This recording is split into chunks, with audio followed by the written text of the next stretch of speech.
Question 10. Le sport peut déclencher des douleurs de croissance chez l'adolescent. C'est vrai. À partir de 10 ans, la croissance des enfants s'accélère pour être maximale au moment de l'adolescence. Cette croissance se fait d'abord au niveau des pieds, puis des membres inférieurs, et se termine enfin par celle du rachis ou colonne vertébrale. D'abord au niveau des pieds, un os secondaire apparaît en arrière du calcanéum et est appelé noyau d'ossification secondaire du calcanéum.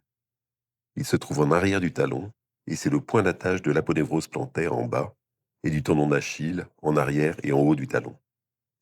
Ce noyau d'ossification secondaire est uni au calcanéum par un cartilage de croissance par lequel le pied grandit. Il est mis en traction de manière répétée lors des efforts sportifs, course, escalade, propulsion, et ces efforts peuvent être responsables de douleurs locales. C'est ce qu'on appelle la maladie de sévère. Et un traitement est souvent nécessaire, qui comprend une restriction des activités sportives, scolaires essentiellement, mais aussi de loisirs, la gestion des activités sportives en club en fonction des douleurs de l'enfant, le port de talonnettes le plus souvent qui sont adaptés et qu'on peut trouver soit en pharmacie, soit auprès d'un podologue, de la kinésithérapie parfois, tout ce qui vous sera proposé par votre médecin, spécialiste ou généraliste. D'autres douleurs de croissance en rapport avec ce que l'on appelle des ostéochondroses ou apophysoses sont possibles au niveau du pied. Alors, en fonction de l'os touché, ce sont les atteintes au niveau du scaphoïde, de scaphoïdite de Köhler-Mouchet. Au niveau du deuxième métatarsien, l'ostéochondrose de Freiberg ou maladie de Freiberg. Et parfois, on a une atteinte des sésamoïdes du gros orteil qui sont appelées sésamoïdites de Renandeur. L'ensemble de ces douleurs doit toujours être étiqueté avec précision. Comme il survient chez un enfant en croissance, ces douleurs ne sont jamais bénignes. Il faut toujours faire un bilan radiographique et échographique pour dresser un diagnostic précis de la lésion et adopter une stratégie thérapeutique adaptée, souple, rassurante, mais toujours vigilante. Lorsqu'on est sûr qu'il s'agit d'une douleur de croissance, le meilleur traitement est souvent le port de semelles et des soins locaux pendant quelques semaines. La description précise de l'origine des douleurs et le dessin que l'on fait à l'enfant permettent le plus souvent de le rassurer et le conduiront à confirmer son sport dans les meilleures conditions. Ces douleurs de croissance évoluent généralement sur une période de quelques mois, de 3 à 18 mois au maximum. Au niveau des genoux, les noyaux d'ossification secondaire apparaissent entre 10 et 14 ans. Plus tôt chez la fille, un peu plus tard chez le garçon. L'un au niveau de la pointe de la rotule et l'autre à hauteur de la tubérosité tibiale antérieure, cette bosse que chacun présente à l'âge adulte en avant et en haut du tibia. Le noyau d'ossification secondaire, situé en avant de l'extrémité supérieure du tibia, formera par la suite la tubérosité tibiale antérieure. Au niveau de la pointe de la rotule, apparaît une gangue cartilagineuse qui formera par la suite l'extrémité inférieure de la rotule, qui est prolongée en bas par le tendon rotulien. S'il y a des tractions répétées sur l'appareil extenseur de l'enfant en croissance, il peut y avoir des douleurs au niveau de ces points d'ossification. Au niveau de l'extrémité supérieure du tibia, on parle de maladie de Zugutschlatter. Au niveau de la pointe de la rotule, on parle de maladie de Singling-Larsen. Au niveau du dos, il faut toujours, lorsqu'un enfant se plaint du dos de manière prolongée après la pratique d'un sport, consulter un médecin spécialiste ou votre médecin traitant pour écarter les hypothèses d'une atteinte sévère fracturaire, comme cela peut se rencontrer souvent dans la pratique de la danse, classique ou moderne, parfois jazz ou rock, dans la pratique du patinage, du football, du rugby, de la gymnastique, rythmique et sportive ou gymnastique tout court, le spondylolisthésis ou l'isismique.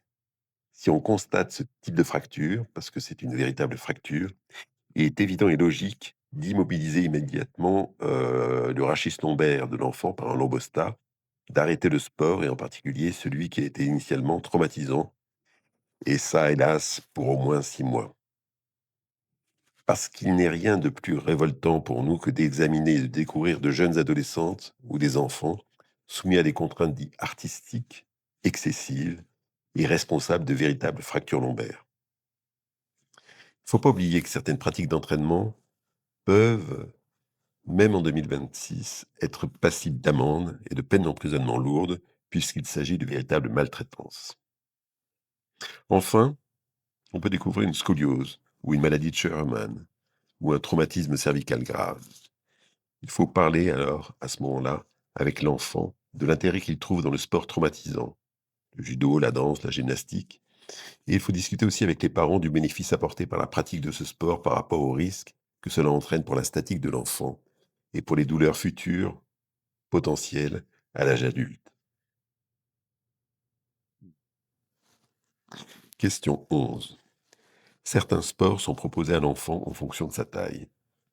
C'est vrai. Un enfant peut normalement pratiquer quasiment tous les sports, mais il ne réussira pas dans certains et sera plus performant dans d'autres. Cela ne dépend pas seulement de sa taille, mais plutôt de son morphotype, c'est-à-dire la manière dont il est bâti, dont il a hérité de ses parents. Il existe trois morphotypes d'enfants. L'enfant endomorphe, plutôt petit et costaud.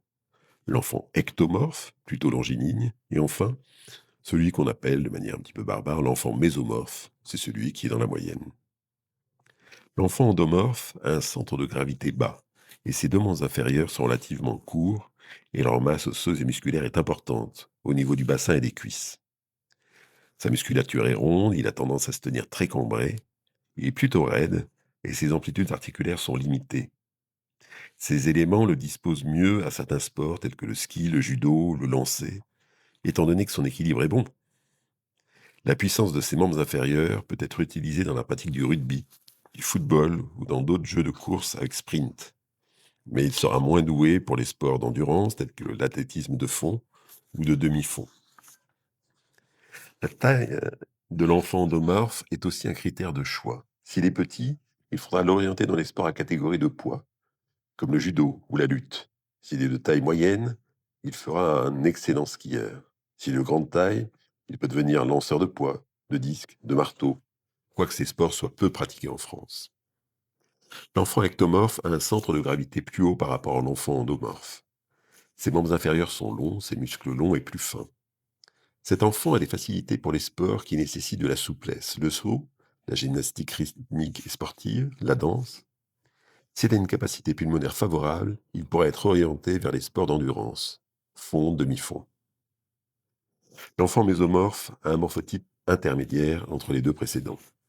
Le choix de son sport va essentiellement dépendre de sa taille. Ce sera généralement un enfant qui aura un bon sens de l'équilibre, qui sera bon en gymnastique et dans les sports d'acrobatie.